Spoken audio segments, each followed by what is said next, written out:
Hello students. Today I am going to discuss a topic process, and in process the subtopics which we are going to discuss will be the basic concept of process scheduling, operations on process and inter-process communication.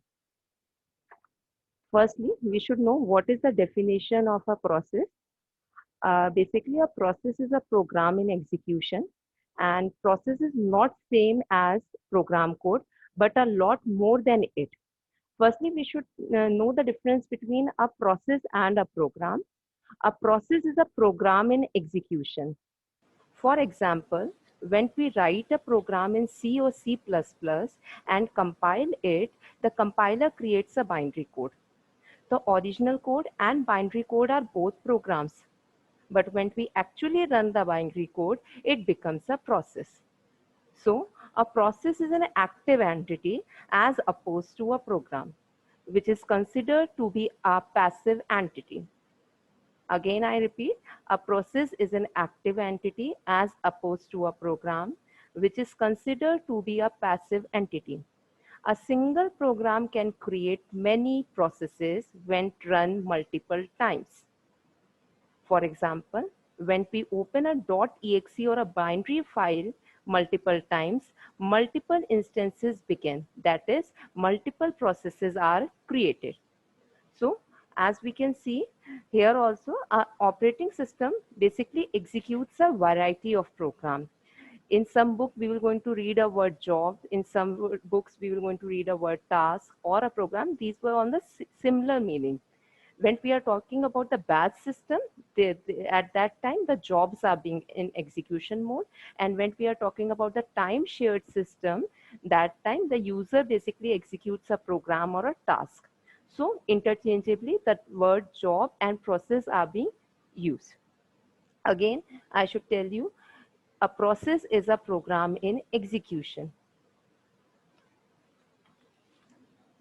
The execution of a process must progress in a sequential fashion, and when we are being implementing a program, the basic unit of work is the process which is being implemented into the system. To put into a simple terms, we should write a program in text file and we execute this program and it becomes a process which perform all the tasks mentioned in the program. So when the program is in execution, it is being known as process, and an individual process includes a program counter, stack and data section. Why program counter? So that we should know which next instruction will be going to be read. In stack, we will going to keep the values, and in data section, the local variables as well as the other variable values will be in kept. Okay. Moving on to the next slide, we should know how the process is being placed into the memory. When the program is loaded into the memory and it becomes a process, and it can be divided into four sections. The four sections are stack, heap, text, and data. Okay. Now, considering each of the term, we should know what these four sections basically do. Here in the stack, the stack contains basically the temporary data such as method, function, parameters, written addresses, and local variables. Here, the heap is dynamically allocated memory to a process during its runtime. In text, this includes the current activity represented by the value of program counter and contents of the processor registers. And in data, this section contains the global and static variable. As we all know, a program is a piece of code which may be a single line or a millions of lines. And when the process executes, it passes through a different states. So in text section also, a process sometimes also known as the text section, which includes all the current activity represented by the value of the program counter. And here the stack is the temporary data, such as before also I told you, it consists of function parameter, written addresses, and local variable. In data section, all the global variables values are being stored, and for the runtime execution, for the dynamic memory allocation, here we use the heap. Are we clear with the word how the process is in memory? Now, moving on to the next slide.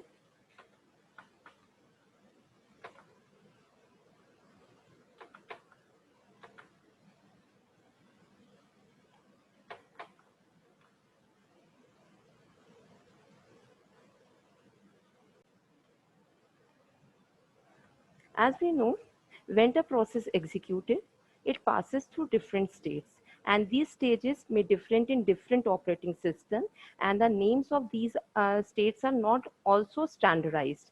In general, a process can have one of the following states at a time. As we can see, the states are new, running, waiting, ready, and terminated. As new is basically the initial state when the process is first started or created.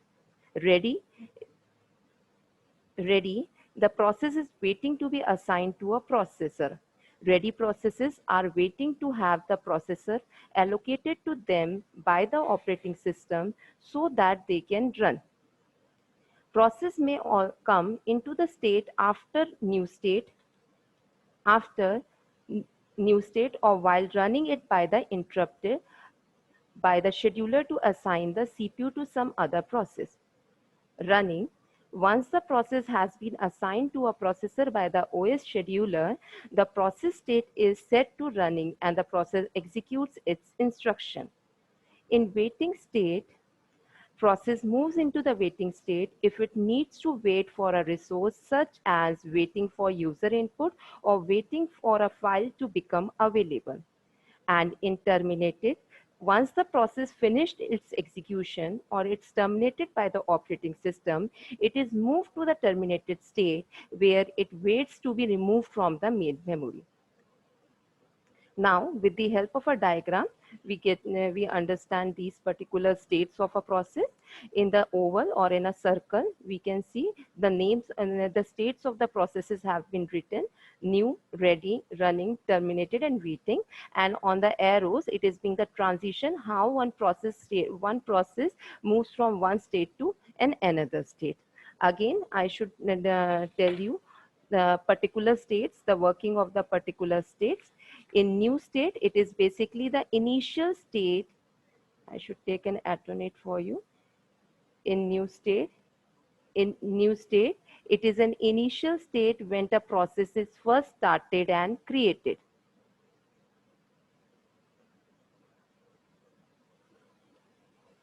Okay, in new state, when the process is first started and created. Here, in the ready state, when the process is in ready state, it is being waiting to be assigned to a processor, and ready processes are waiting to have the processor allocated to them by the operating system so they can run. So when the transition is from new to ready.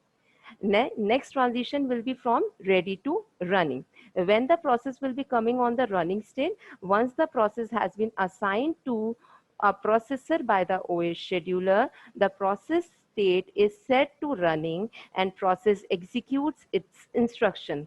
Now from the running state, the process can move to the terminated state or to the waiting state.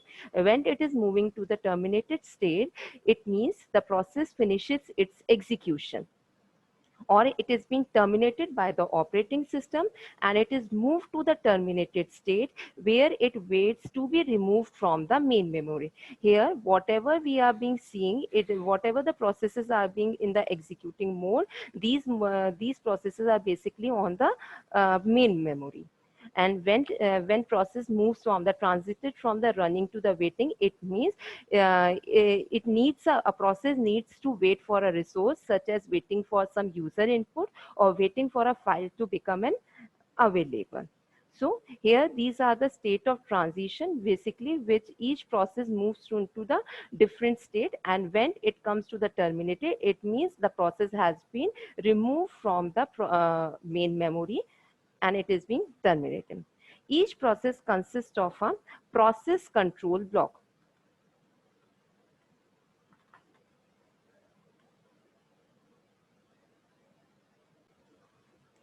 Each process consists of a process control block. What is a process control block? Process control block is basically a data structure maintained by the operating system for every process. The PCB is identified by the integer process ID. It means each and every process have a individual PID, that is an integer process ID, and PCB keeps all information which needed to keep the track of a process as listed below.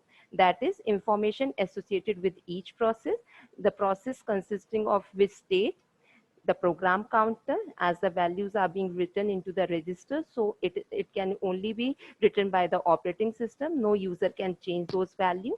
In which the process is being scheduled by the scheduler, how much the memory it will be consumed by the process, and basic in privileges in accounting and input information.